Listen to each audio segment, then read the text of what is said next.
शांति। Happy Ganesh Chaturthi.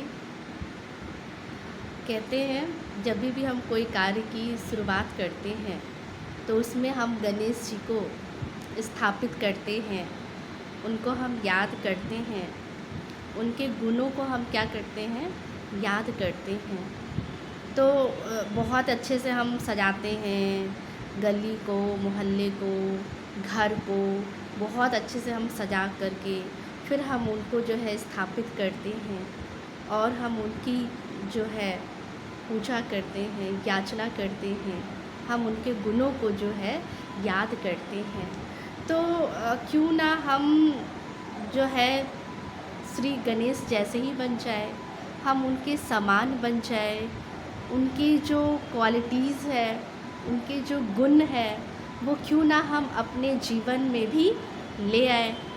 तो इसके पीछे की कहते हैं कहानी है कि कहते हैं कि शंकर जी जो है एक बार तपस्या करने गए हुए थे और जब वो तपस्या करके लौटते हैं तो कहते हैं कि वो 10 सालों के बाद वो तपस्या करके लौटते हैं। जब वो तपस्या करके आते हैं तो उस टाइम जब आते हैं तो उस टाइम जो है गणेश जी बाहर खड़े होकर के पहरा दे रहे होते हैं। तो उनकी माँ ने बोला था, पार्वती जी ने बोला कि जब तक मैं अनुमति ना दूँ तब तक किसी को अंदर आने नहीं देना। तो जब उतने वो आते हैं, जब वो अंदर जाने लगते हैं शंकर जी, तो फिर वो गणेश जी रोकते हैं, कहते हैं कि आपको अंदर नहीं जाना है। तो वो उतने में जो है शंकर जी कहते हैं क्रोधित हो जाते हैं और क्रोधित हो करके गुस्से में आ करके जो गणेश जी का जो है धड़ से सर को क्या करते हैं, अलग कर देते हैं, उनका गला काट देते हैं। तो जब बहुत ही शोर होता है तो बाहर निकल के पार्वती जी आती हैं। तो जब वो ये दृश्य देखती हैं तो वो बहुत दुखी हो जाती हैं, तो फिर रोने लगती हैं। तो फिर वो कहते हैं कि मैं कोई बात नहीं, अभी जो यहाँ से गुजरेगा कोई भी जो पहले आएगा तो मैं उसका जो है सर काट करके गणेश जी को लगा दूँगा। तो फिर उतने में कहते हैं कि सबसे पहले जो आता है वो हाथी आता है और हाथी का जो सर होता है उसको काट करके फिर कहते हैं इस पे लगा देते हैं। तो कहते हैं शंकर जी के लिए कभी ये नहीं बोलते हैं कि हत्या कर दी, क्योंकि हत्या मतलब क्या, वैसे हम किसी का जब हम गला काटेंगे तो कहते हैं कि क्या हो गया, हमने उसका हत्या कर दिया। लेकिन उनके लिए नहीं कहते, कहते हैं कि ये बुराइयों का, ये अहंकार का, ये क्रोध का जो सर था उसको उन्होंने क्या किया था, काटा था। तो उन्होंने स्थूल में दिखा दिया कि उन्होंने हाथी का सर काट करके और गणेश जी पे रखा। तो कहते हैं कि हाथी जो है वो बहुत ही बुद्धिमान है, ये विज़डम का, विशाल बुद्धि का प्रतीक है जो उन्होंने उसके ऊपर रखा। और कहते हैं कि पार्वती जी ने अपने मैल से कहते हैं गणेश जी का क्या किया, उनको जन्म दिया। तो कहने का मतलब है कि ये जो शरीर है ये हमारा मिट्टी का है ना। और दिखाया हुआ है कहानियों में कि उन्होंने मैल से, अब जो देवी है, जो पार्वती है, वो तो क्या है, वो तो उनके शरीर में क्या इतनी मैल थी, मिट्टी थी, जो उन्होंने उस मैल से उसको जन्म दिया। तो कहने का भाव क्या है, ये शरीर ही क्या है, ये मिट्टी है ना। और जो उन्होंने गला काटा वो किसका प्रतीक है, वो कहते हैं अहंकार का प्रतीक है, क्रोध का प्रतीक है, बुराइयों का प्रतीक है जो उन्होंने काटा। और फिर दिखाते हैं कि सर उनका जो है वो बहुत ही बड़ा है। तो वो किस चीज़ की निशानी है, वो कहते हैं वो विज़डम की, वो बुद्धि की निशानी है, वो विशाल बुद्धि की निशानी है जो दिखाते हैं। और फिर दिखाते हैं कि उनका जो मुख होता है वो बहुत छोटा होता है, लेकिन उनका कान जो होता है वो बहुत बड़ा होता है। तो कान का मतलब क्या है, कान भी कैसा दिखाया हुआ है, छन्नी जैसा दिखाया गया है, माना सूप जैसा दिखाया गया है कि कहते हैं सुनना ज़्यादा है हमें और बोलना जो है हमें वो कम है। तो कहते हैं कि जब हम कोई बात सुन लेते हैं या किसी ने हमें कुछ कह दिया तो वो तो हमारे अंदर जो है वो चीज़ चला जाता है। लेकिन जब हमें एक विज़डम मिलती है, जब हमें एक विशाल बुद्धि मिलती है, जब हमें एक समझ मिलती है, तो उसमें हम बुराइयों को, अच्छाइयों को, दोनों को हम क्या कर सकते हैं, अलग कर सकते हैं। तो वो जो सूप जैसा जो कान है, ये इसका प्रतीक है कि जो भी हमारे अंदर अवगुण, बुराइयां हैं, उनको अलग करना। उसको छन्नी से माना, सूप माना छन्नी का काम करता है, वो छान के क्या करता है, अलग कर देता है। और आँखों का मीनिंग क्या है कि आँखें मतलब कहते हैं कि आँखें छोटी होती है, माना दूरदृष्टि, है ना। तो वो दूर की देखकर, जैसे हम कोई भी कर्म करते हैं, कुछ करते हैं, तो कहते हैं ना कि पहले करने से पहले सोचो, सोच करके फिर करो। तो जब हमें बुद्धि मिल जाती है, जब हमें समझ मिल जाती है, तो कोई भी हम कर्म करेंगे तो बहुत दूर की सोच करके फिर हम वो कर्म करेंगे। लेकिन हम मुख माना क्या, मुख छोटा दिखाया है, तो माना बोलना कम है लेकिन हमें सुनना ज़्यादा है। तो हमें ये सारे हर एक चीज़ जो है गणेश जी का ये दिखाया गया है कि इनके हर एक अंग गुणवाचक है। और फिर दिखाया गया है कि सूड में दिखाते हैं कि सूड माना क्या, सूड माना जो कहते हैं ये हमारे अंदर क्या है, हर चीज़ को बहुत ही अच्छे से बैलेंस करके चलना। जैसे कि उनमें सूड में इतनी शक्ति है, इतनी ताकत है, जो वो क्या कर सकते हैं, पेड़ को भी उखाड़ सकते हैं। और दूसरा, एक बच्चा है, उसको सूड से, उसको प्यार से उनको सहला भी सकते हैं। तो मतलब ये दिखाया गया है, बैलेंसिंग पावर दिखाया गया है। और फिर दिखाते हैं कि उनका जो हाथ होता है, तो हाथ भी कैसे दिखाया है, 4 हाथ दिखाया गया है। तो चारों हाथों में 4 चीज़ें दिखाई गई है ना। तो एक हाथ दिखाया है कि हमेशा ही ऐसे क्या दे रहे हैं, वो ब्लेसिंग दे रहे हैं, है ना। लेकिन हम क्या करते हैं, हम लेते हैं या देते हैं। जो देते हैं वही क्या कहलाते हैं, वो देवता कहलाते हैं। हम तो कहते हैं ना, हमें थोड़ा सा शांति दे दो, हमें थोड़ा सा सुख दे दो, हमारे जो विघ्न है वो हमारे दूर कर दो। तो हम हर चीज़ जो है देवी देवताओं के पास जाके मांगते हैं। लेकिन गणेश जी को दिखाया गया है कि उनका जो हाथ है, जो उनका जो वरद हस्त है, वो हमेशा ऐसे दिखाया गया है कि वो देते हैं, है ना। तो जितना हम देते हैं कोई चीज़, तो उतना हमें वो चीज़ क्या है, मिलती है। उससे हमें क्या मिलती है, ब्लेसिंग्स मिलती है। और फिर एक हाथ में रस्सी दिखाया गया है। तो रस्सी किसका प्रतीक है, रस्सी माना जब हम ज्ञान को अपने जीवन में ले आते हैं, जब हम अपने जीवन में हर गुणों को ले आते हैं, है ना।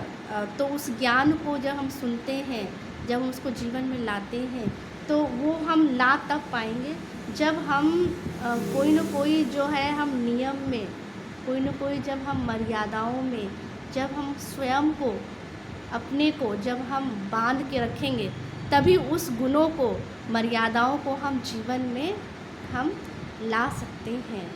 फिर जो दिखाते हैं गणेश जी को, एक दांत दिखाते हैं, एक दंत कहते हैं। तो माना ये किस चीज़ का प्रतीक है, ये एकता का प्रतीक है कि जो हमें रहना है वो मिलजुल के रहना है। इक्वालिटी का प्रतीक है कि मतलब एक होकर के रहना है। अभी तो यहाँ क्या है, अनेक धर्म है, अनेक कल्चर है, अनेक भाषाएं हैं, मतलब हर चीज़ में क्या है, अनेकता है। लेकिन हमें कैसे रहना है, हमें एक होकर के रहना है, ठीक है। फिर एक हाथ में कुल्हाड़ी दिखाते हैं। कुल्हाड़ी का मतलब क्या है, कुल्हाड़ी कहते हैं वो किस चीज़ का प्रतीक है कि जो भी हमारे पुराने जो संस्कार है, जो भी हमारे पास्ट के कर्म हैं, तो हम कहते हैं ना ये हमारे ऐसे कर्म हैं, ये हमारे ऐसे हिसाब है। तो उसको हमें ज्ञान से, ज्ञान की कुल्हाड़ी से हमें क्या करना है, उसको हमें काटना है। जब तक पुराने जो पास्ट जो कर्म है, जो हिसाब है, जब तक हम उसको काटेंगे नहीं, तब तक वो क्या है, वो हमारे जीवन में बार बार आती रहेगी।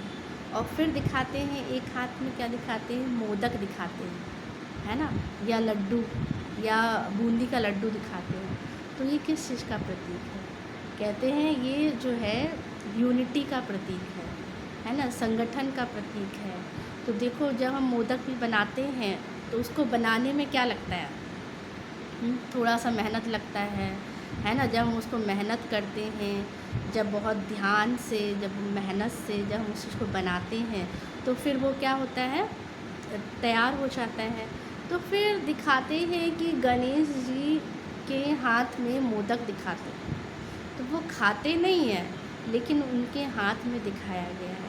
तो ऐसे कहते हैं संसार में, ऐसे माना जब हम जीवन में हम विज़डम को धारण कर लेंगे, जब हमने जीवन में ज्ञान को जब हम धारण कर लेंगे, जब हम अच्छी क्वालिटीज़ को अपने अंदर ले आएंगे, तो हर कोई जो है हमें तारीफ़ भी करेगा, हमारी महिमा भी करेगा, है ना। तो उस चीज़ को दिखाया गया है कि जब वो चीज़ हमें मिले, तो उस चीज़ का हमें अहम ना आ जाए, हमें अहंकार ना आ जाए।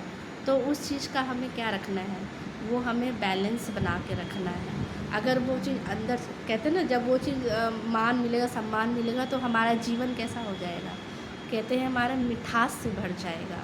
तो इसलिए जो है मोदक इसका प्रतीक है कि हमको सब कुछ मिलेगा, मान मिलेगा, सम्मान मिलेगा, है ना, लेकिन हमें उसमें जो है हमें बैलेंस बना के रखना है।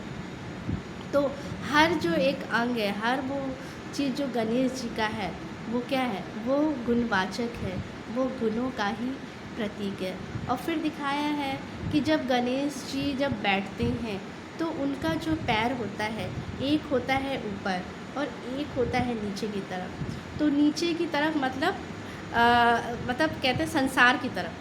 तो जब हम इन चीज़ों में जब हम जुड़ जाते हैं, जब हमारे अंदर ज्ञान भी आ जाती है, जीवन में धारणाएं भी आ जाती है, जब हम बुद्धिमान बन जाते हैं, नॉलेज से फुल हो जाते हैं, तो मतलब हमें इस चीज़ से हम बिल्कुल कटना नहीं है, हमें बिल्कुल अलग नहीं होना है। इसमें रहते हुए भी कहते हैं कि मतलब कहते हैं एक पाँव उनका नीचे है, मतलब क्या है कि इसी संसार में रहना है, सबके साथ रहना है, मिलजुल के रहना है, घर गृहस्थ में रहना है, लेकिन फिर भी हमें कैसे रहना, थोड़ा सा ऊपर रहना है, उपराम रहना है। मतलब थोड़ा सा कहते हैं टो उनका नीचे होता है, पैर जो होता है थोड़ा सा टच होता है नीचे, बाकी वो ऊपर रहते हैं। तो मतलब सब इसमें रहते हुए भी हमें कैसे रहना है, अपने को हमें अलग कर लेना है। और जब चाहे हम कर्म करें, जब चाहे हम कर्म से अपने को अलग कर लें। तो ये मीनिंग है। फिर कहते हैं कि उनके जो सवारी होती है, वो सवारी किस चीज़ की है, तो सवारी दिखाते हैं, वो चूहे की सवारी होती है। सोचो कि वो भगवान हैं, वो इतने ऊंचे हैं, देवता है, और जो उनकी सवारी दिखाते हैं, वो दिखाते हैं मूस की सवारी, चूहे की सवारी। तो ये किस चीज़ का प्रतीक है, तो कहते हैं कि ये जो है हमारे पुराने जो है कर्म होते हैं, जो हमारे जो कर्म इंद्रियों का कहते हैं हमारा प्रतीक होता है, कि जो हमारी कर्म इंद्रियां होती हैं वो कितनी चंचल होता है ना। जैसे कहते हैं चूहा होता है, तो चूहा क्या करेगा, वो कभी शांत बैठेगा नहीं, वो कभी कुछ काटेगा, कभी कपड़ा काटेगा, है ना, कभी कोई प्लास्टिक को काटेगा, कभी कुछ खाएगा। तो कहते हैं कि वो कुछ ना कुछ करता रहेगा। तो कहते हैं कि चूहा का प्रतीक माना क्या है, कि जो हमारी कर्म इंद्रियाँ हैं वही क्या है, वो चलायमान है ना। वो कब हमारे अंदर जो है कोई बुराई है, कोई अवगुण है, कोई पुराने संस्कार है, वो हमारे अंदर कब एंटर कर जाएगी हमको पता ही नहीं चलता है। जैसे कहते हैं चूहा काट लेता है, तो वो कैसे होता है, बिल्कुल एनेस्थीसिया की जैसे होता है, कि जब वो काट लेता है तो कहते हैं पता ही नहीं चलता है कि उसने कब काट लिया। तो ऐसे ही जो हमारे अंदर है, कभी जो है कोई बात आ जाता है, हम उदास हो जाते हैं, है ना, सेट हो जाते हैं, तो हमें पता ही नहीं चलता है कि किस वजह से। तो वो कब हमारे अंदर आ जाता है और हमारे मन को क्या कर देता है, ख़राब कर देता है। तो ये कहते हैं उस पर हमने क्या कर ली, जीत पा ली। तो इसीलिए कहते हैं चूहे पे गणेश जी की क्या होती है, सवारी होती है। तो जब हम जीवन में, जब हम विज़डम ले आएंगे, जब हम ज्ञान ले आएंगे, जब हम ज्ञान से भरपूर हो जाएंगे, हम दूरदृष्टि भी हो जाएंगे और हमारे अंदर सारे क्वालिटीज़ आ जाएंगे, तो हम भी कैसे बन जाएंगे, गणेश के जैसे बन जाएंगे। गणेश जी ही हम बन जाएंगे, हम स्वयं ही क्या बन जाएंगे, विघ्नहर्ता बन जाएंगे। कहते हैं कि एक बार जो है गणेश जी के माता जी के पिता ने बोला कि जाओ पूरा दुनिया का जो है चक्कर लगा के आओ। तो जब जो बड़ा भाई था तो वो जाता है, पूरी दुनिया का चक्कर लगाने के लिए चला जाता है। लेकिन कहते हैं गणेश जी अपने चूहे की सवारी करके, कहते हैं कि वो जो है चारों तरफ जो है अपने माता पिता का ही चक्र लगा लेते हैं। तो कहने का भाव क्या है कि कहते हैं कि जब हम सर्व संबंध, जब हम उनके साथ जोड़ लेते हैं, जब हमारे माता पिता ही संसार है, जब सब कुछ वही है, तो हम उनका ही चक्र लगा लेंगे। माना हम उनसे ही सारे संबंध जोड़ के रखें, तो हमारा जीवन कैसा हो जाएगा, हमारा जीवन भी सुखमय हो जाएगा। हमारे जीवन में जो भी विघ्न है, परेशानी है, और वो हमसे क्या हो जाएंगे, दूर हो जाएंगे। और जब हमारे जीवन में सब कुछ आ जाता तो कहते हैं कि गणेश जी की जो पत्नी होती है वो कौन होती है, दो पत्नी होती है, रिद्धि और सिद्धि, है ना। तो जब हम गणेश जैसे, जब उनके सारे गुणों को अपने जीवन में ले आएंगे, तो हमारी ज़िंदगी में भी, जीवन में भी क्या आ जाएगा, रिद्धि भी आ जाएगी, माना रिद्धि सिद्धि आ जाएगी, माना सफलता मिलेगी। हमें हर कार्य में क्या मिलेगी, सुख भी मिलेगा और सफलता भी मिलेगी। तो वो चीज़ हमारे जीवन में अपने आप आ जाएगा। तो गणेश चतुर्थी पर हम क्यों ना गणेश जैसे बने। ओम शांति।